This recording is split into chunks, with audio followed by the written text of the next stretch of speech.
2030 का भारत 2030 का भारत एक बड़ा इनिशिएटिव है। अब यहाँ पर हम 2030 के भारत का ज़िक्र करते हैं तो ये कुछ न कुछ ऐसा साउंड करता है कि कुछ ऐसे लक्ष्य मिले हुए हैं जो भारत देश को 2030 तक हासिल करने हैं। वो लक्ष्य हैं, कुल 17 लक्ष्य हैं, लेकिन हम जिन लक्ष्यों पर बात करेंगे, वो हमारे लिए 3 प्रमुख लक्ष्य हैं क्योंकि इन 3 प्रमुख लक्ष्यों से ही बाकी के लक्ष्य जो हैं वो जुड़े हुए हैं। जो है शून्य गरीबी, शून्य भुखमरी और अच्छी शिक्षा व्यवस्था। ये तीनों अगर सही हो जाए तो भारत देश की स्थिति बेहतर हो जाएगी और बाकी के लक्ष्य भी हासिल आसानी से हो जाएँगे। अलग-अलग चेहरे हमारे साथ जुड़ते हैं, उनसे हम चर्चा करते हैं कि किस तरीके से लक्ष्यों पर काम करना चाहिए, कहाँ-कहाँ, क्या-क्या कमी रह जा रही है। तो लोगों से बात करते हैं, उनसे जानने की कोशिश करते हैं कि क्या भारत देश इन लक्ष्यों पर काम कर पाएगा, क्या इन लक्ष्यों को हासिल कर पाएगा? और आज हमारे साथ जो मेहमान मौजूद हैं, वो है डॉक्टर राजेश जैन जी। ये एमबीबीएस हैं और एमडी हैं एमजीएम मेडिकल कॉलेज से। अभी मेडिकल डायरेक्टर हैं डीएनएस हॉस्पिटल इंदौर में। और क्योंकि डॉक्टर हैं इसलिए हम इनसे ज़्यादा हंगर वाले पार्ट पर बात करेंगे और जानने की कोशिश करेंगे कि क्या हंगर की सिचुएशन है इंडिया में और इससे क्या-क्या डिसीज़ेज़ जो हैं वो बढ़ती हुई दिखाई दे रही हैं और क्या-क्या आगे के सिनेरियोज़ हो सकते हैं। तो सबसे पहले मैं आपका बहुत स्वागत करती हूँ हमारे इस खास कार्यक्रम में। नमस्कार, नमस्कार। जी राजेश जैन जी, सबसे पहले मैं आपसे ये जानना चाहती हूँ कि जैसा आपको पता होगा कि आउट ऑफ 127 कंट्रीज़ इंडिया जो है वो हंगर इंडेक्स में 105 पर स्टैंड कर रही है। यानी कि हंगर की सिचुएशन जो है वो इंडिया में अच्छी नहीं है, हालात खराब है। भले वो ग्राउंड लेवल पर नहीं दिखाए जा रहे हैं, लेकिन फिर भी अ, हंगर की सिचुएशन जो है वो खराब होती दिख रही है। सो एज़ अ डॉक्टर आपका इस पर क्या कहना है? आपको क्या लगता है कि वास्तव में हंगर जैसी सिचुएशन इंडिया में हावी होती दिख रही है? हावी होती दिख रही है ऐसा कहना इट इज़ कंटिन्यूड वो वैसी थी, वो चल रही है, सुधर रही है, पर अभी भी उस लक्ष्य पे पहुँचने के हिसाब से अपन दूर हैं। Hunger correct. Mainly nutritional deficiencies हो जाती हैं। तो हुँ, हंगर का सबसे बड़ा नेगेटिव पॉइंट ये है कि हंगर हुँ, ना केवल शारीरिक ग्रोथ और ब्रेन की क्षमता को कम करता है, वो जी। Because of vitamin deficiencies vitamins की कमी होने के कारण और जो तत्व आवश्यक होते हैं शरीर को, उनकी कमी होने के कारण वो बीमारियों के लिए प्रोन हो जाता है व्यक्ति। अधिकतर बिल्कुल, जगह बिल्कुल। पे जहाँ पुअर कंडीशंस होती है, पुअर हुँ, सैनिटेशन और poor hmm, eating, poor not hmm, only in sense of less quantity मतलब न केवल कि कम मात्रा में खाना मिले, पर उसकी बिल्कुल। क्वालिटी कैसी है, वो भी महत्वपूर्ण होता है। अगर वो खाना उस क्वालिटी डेफिशिएंसी है उसमें कई प्रकार के तत्वों की और लवणों की, तो न केवल जी। शारीरिक ग्रोथ कमज़ोर हो जाती है, ब हुँ, पर हुँ, हुँ। उसमें बीमारी अधिक होने की संभावना भी बढ़ जाती है। बिल्कुल। वर्षों से ये प्रॉब्लम हिंदुस्तान में है। हुँ, हुँ, पहले से बढ़ी है ऐसा नहीं कह सकते, पहले से हुँ, कम हुई है। सरकार की कई नीतियाँ हैं, जिसके हुँ, तहत एक मिड डे मील है या हुँ, इस तरह की सामाजिक व्यवस्था भी हिंदुस्तान में ऐसी है कि बिल्कुल, गुरुद्वारों में, मंदिरों में आदमी चाहे तो उसे बिल्कुल। भोजन बहुत न्यूनतम शुल्क पे मिल जाता है। तो वो जी। व्यवस्थाएँ सुधर रही है। हुँ, न्यूट्रिशनल सप्लीमेंट भी गवर्नमेंट करती है, आयरन टैबलेट स्कूल में देती है, वो करती है। पर हिंदुस्तान की जी, जनसंख्या इतनी अधिक है और बिल्कुल, सुदूर गाँव में भी काफ़ी लोग रहते हैं। तो करेक्ट, सारी गवर्नमेंट स्कीम के तहत लाभ दूर के क्षेत्रों में कम मिल पाता है। बिल्कुल, पर ये बिल्कुल। समस्या सुधर रही है। मुझे लगता है 2030 तक हमें ये लक्ष्य प्राप्त करने में दिक्कत नहीं आना चाहिए। बिल्कुल, बिल्कुल, आपने एक बहुत अच्छी बात कही सर, जैसा आपने कहा कि सिर्फ़ खाना ही इम्पोर्टेंट नहीं है, न्यूट्रिशियस खाना जो है, वो इम्पोर्टेंट है। तो ना यस, सिर्फ़ लोअर मिडल क्लास या फिर पुअर क्लास जो है इंडिया का, वो नहीं बल्कि आप देख रहे होंगे कि मिडल क्लास फैमिलीज़ में भी सिर्फ़ एक खाने को एज़ अ मील कंप्लीट करते हैं लोग, न्यूट्रिशियस फूड नहीं लेते हैं। यानी या कि सारे न्यूट्रिएंट्स उसमें प्रॉपर होने चाहिए, उस पर ध्यान नहीं रहता है। बाकी नहीं अगर हम देते। और फॉरेन कंट्रीज़ में देखें तो लोग लेस अमाउंट ऑफ खाते हैं लेकिन न्यूट्रिशियस खाना खाते हैं। तो क्या यस, इसको लेकर कुछ अवेयरनेस होनी चाहिए क्या? नेचुरली होनी चाहिए, पर एक हेल्दी मील मतलब जिसमें हरी सब्जी, वो कोई बहुत कॉस्ट में प्रॉब्लम नहीं है, ज्ञान की करेक्ट, कमी है। तो स्कूलों में इस बिल्कुल। बात की शिक्षा दी जाना चाहिए कि हुँ, बच्चों को क्या खाना, अ, से उनको क्या न्यूट्रिएंट मिलते हैं। न केवल ये है, बिल्कुल, सरकार के अभियानों में जाँचें भी होती हैं कि अ, किसमें विटामिन्स की कमी है। देखो, एक अच्छे खाने में सारे न्यूट्रिएंट्स शरीर को मिल जाते हैं। Correct, correct. तो अगर वो खाना, पर कौन-सा अच्छा खाना? अच्छा मतलब हुँ, कितनी वेजिटेबल्स खाना चाहिए, कितनी दालें बिल्कुल। खाना चाहिए, कितने हुँ, बाकी पदार्थ खाना चाहिए। ये फास्ट करेक्ट। फूड या प्रिजर्वेटिव फूड ये क्यों नहीं खाना चाहिए? हुँ, और हुँ, ये हुँ। इंसेक्टिसाइड्स वाले जो ये होते हैं, आजकल दूध और ये खाने के पदार्थ नकली की भी बहुत बिल्कुल, बढ़ता जा रहा है प्रचलन। तो ये इन बिल्कुल। सब चीज़ों की शिक्षा स्कूल लेवल से शुरुआत की जाना चाहिए। बिल्कुल, बिल्कुल आपने सही कहा।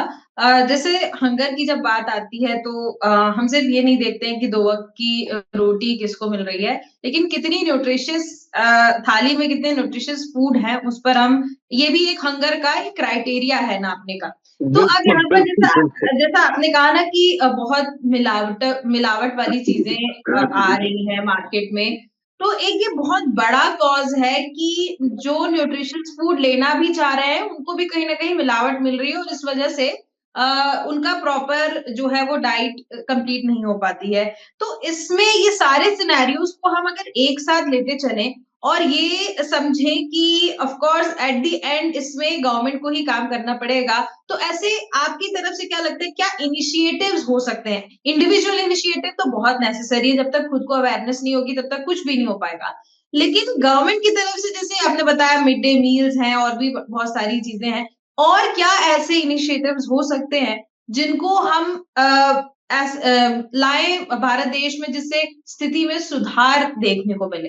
बिकॉज़ इन सब चीज़ों में तो गवर्नमेंट ही रोक लगा सकती है, जैसे जो मिलावट वाले दूध आ रहा है, मिलावट वाली जो सब्जियाँ हाइब्रिड सब्जियाँ आ रही हैं, जिसमें कुछ भी नहीं मिल पाएगा। तो इन सब चीज़ों पे गवर्नमेंट को क्या इनिशिएटिव लेना चाहिए? देखो, सबसे पहले तो गवर्नमेंट को एडल्ट्रेशन, मतलब जो दूध या जो प्रोडक्ट्स हैं, उनमें हुँ, हुँ। मिलावट कम से कम के लिए गवर्नमेंट की पॉलिसीज़ हैं, पर उनको हुँ, हुँ। अधिकता से लागू किया जाना चाहिए कि नकली हुँ, दूध, नकली दूसरे पदार्थ, मावा, पनीर ये ना बने। फिर वो स्टोर बिल्कुल। भी करें तो प्रॉपरली स्टोर किए जाएँ। जब होटलों हुँ, में और ये स्टोर करते हैं, तो वो प्रॉपर्ली स्टोर नहीं होते हैं, स्टेल हो जाते हैं। तो न केवल उनके करेक्ट। लवण कम हो जाते हैं, उनमें हुँ, हानिकारक लवण आ जाते हैं। ये बिल्कुल। गवर्नमेंट के पॉलिसीज़ हैं, कानून हुँ, है, और उन्हें अधिक स स लागू करने के लिए अधिक प्रयास करना चाहिए। बिल्कुल, इसी बिल्कुल तरह आपने जो सही कहा कि गवर्नमेंट पॉलिसीज़ की तो बहुत हैं। इन्वेस्टिगेशंस, बच्चों में आयरन और कीड़े जो पेट में हो जाते हैं, उनकी जी। भी गवर्नमेंट ने पॉलिसी बना रखी है, पर उन पे लागू हुँ, उतने अच्छे तरीके से नहीं किया जाता है। उन्हें लागू करना बिल्कुल, चाहिए और बिल्कुल, शिक्षा में इंक्लूड करना चाहिए न्यूट्रिशनल बहुत अर्ली लेवल से, कि क्या बिल्कुल, खाने बिल्कुल। अच्छा होता है, क्या खाना अच्छा नहीं होता है। कोई हुँ, जाँच कैसे होती है, दूध सही है, असली है कि नकली है, उसकी जाँच कैसे की जाती है। ये सब करेक्ट, करेक्ट। शिक्षा में इंक्लूड किया जाना चाहिए। बिल्कुल, बिल्कुल। तो कहीं न कहीं एजुकेशन का जो सिलेबस है उसमें ये सारी चीज़ें भी इंक्लूड करनी चाहिए ताकि जो बच्चे हैं वो शुरुआती दौर से समझें कि उनके लिए क्या सही है और क्या यस, गलत है। यस, एक यस, यस। यहाँ पर मैं क्योंकि समय की सीमा है तो मेरा एक आखिरी सवाल आपसे रहेगा कि आप भारत देश के जो युवा हैं, जो यंग बच्चे हैं, उनके लिए हंगर को लेकर या एजुकेशन को लेकर क्या ऐसा एक मैसेज देना चाहेंगे जिसको सुनकर वो एक तरीके से इंस्पायर हो और अपने हेल्थ पर साथ ही साथ अपनी पढ़ाई को लेकर एक अच्छी दिशा पकड़े। देखो, यंग जनरेशन के लिए अगर बात करें तो वो जंक फूड अवॉइड करें। जंक हुँ, फूड हानिकारक पदार्थ ज़्यादा ज़्यादा देता है शरीर को और हुँ, लाभकारक पदार्थ कम देता है। जो हुँ, फूड लें, वो हरी सब्जी और जो न्यूट्रिशनस फूड होते हैं, वो ज़्यादा हुँ, लें।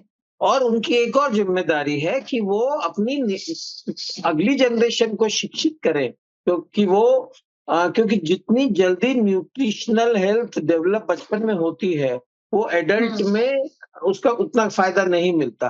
तो अगर बचपन से बिल्कुल, न्यूट्रिशनल फूड या अच्छा न्यूट्रिशन या बैलेंस्ड न्यूट्रिशन अगर खाने में रहेगा, तो हुँ, उनका ग्रोथ अच्छी होगी और उनका डेवलपमेंट तो अर्ली एज में ही होता है। उस समय बैलेंस्ड बिल्कुल। फूड लेने की ज़्यादा आवश्यकता है, तो उनको न केवल खुद को वो पालन करना है, बल्कि अपनी नेक्स्ट जनरेशन को भी इसके लिए शिक्षित बिल्कुल, करना। बिल्कुल। एक छोटा-सा सवाल और थोड़ा-सा समय बाकी है क्योंकि तो एक छोटा-सा सवाल मैं ये जानना चाहूँगी कि आप देख रहे होंगे कि भारत देश में थोड़ा-सा सोशल क्वेश्चन है ये मेरा कि कम्युनिटी बेस्ड चीज़ें बहुत होती दिख रही हैं। यानी कि हाँ। सब अपनी-अपनी कम्युनिटी पर ध्यान देते दिख रहे हैं। तो क्यों ना लेकिन यहाँ पर ये है कि सब अपनी-अपनी कम्युनिटी में गलत चीज़ें स्प्रेड कर रहे हैं। आपने देखा होगा। लेकिन अगर हम इसको सही तरीके से ले जाएँ, तो क्या हम इन लक्ष्यों की प्राप्ति के लिए लोग जो अपनी-अपनी कम्युनिटी में अपनी बातें करते हैं, अपने धर्म के बारे में, अपनी जात-पात के बारे में, तो क्या इन लक्ष्यों को लेकर अपनी कम्युनिटी में लोग एजुकेशन नहीं कर सकते हैं? क्या ये क्योंकि आपको भी शायद पता होगा कि बहुत कम लोग अवेयर हैं कि इंडिया को ये गोल्स मिले हुए हैं। इवन नॉर्मल पब्लिक नहीं जानती है कि India is having such goals. तो लोग अपनी कम्युनिटी वाइज क्या ये सही चीजें स्प्रेड कर सकते हैं जो अभी नहीं हो रही हैं? हाँ, हाँ, बिल्कुल, बिल्कुल, जितने धर्म गुरु हैं, वो अपने प्रवचन या शिक्षा के जो उनका व्याख्यान होते हैं, उनमें ये जी, जानकारी दें और वो क्या खाना क्या नहीं। अब कुछ चीज़ें तो परिवर्तन नहीं हो सकती। देखिए, जैनिज़्म में हरी सब्जियाँ और ये कम खाने को बोलते हैं, पर हुँ, हुँ, वो हुँ। इन जनरल न्यूट्रिशनल फूड या मिलावटी फूड के अगेंस्ट अपने प्रवचनों में या व्याख्यानों में कहें, तो इसका ज़्यादा अधिक प्रभाव पड़ेगा, क्योंकि उनके अनुयायी ज़्यादा होते हैं और उनको वो बिल्कुल। पालन करते हैं जो वो कहते हैं। तो आपका बिल्कुल सुझाव अच्छा है, इसे पालन किया जाना चाहिए। बिल्कुल, बिल्कुल। बिल्कुल आपने बहुत ऐसी बातें बताई जिससे कहीं न कहीं युवा जो है वो सुनकर इंस्पायर होगा और जो लोग भी ये बातें सुनेंगे तो कहीं न कहीं वो समझेंगे कि हमको किस डायरेक्शन में अपनी हेल्थ को लेकर जाना चाहिए और क्या चीज़ें अवॉइड करना चाहिए। बहुत-बहुत बिल्कुल। धन्यवाद सर, हमारे साथ जुड़ने के लिए थैंक यू, और थैंक यू, तमाम थैंक यू। बातें करने के लिए। Thank you so much sir. धन्यवाद, आपको भी थैंक्स अ लॉट। बहुत-बहुत थैंक यू।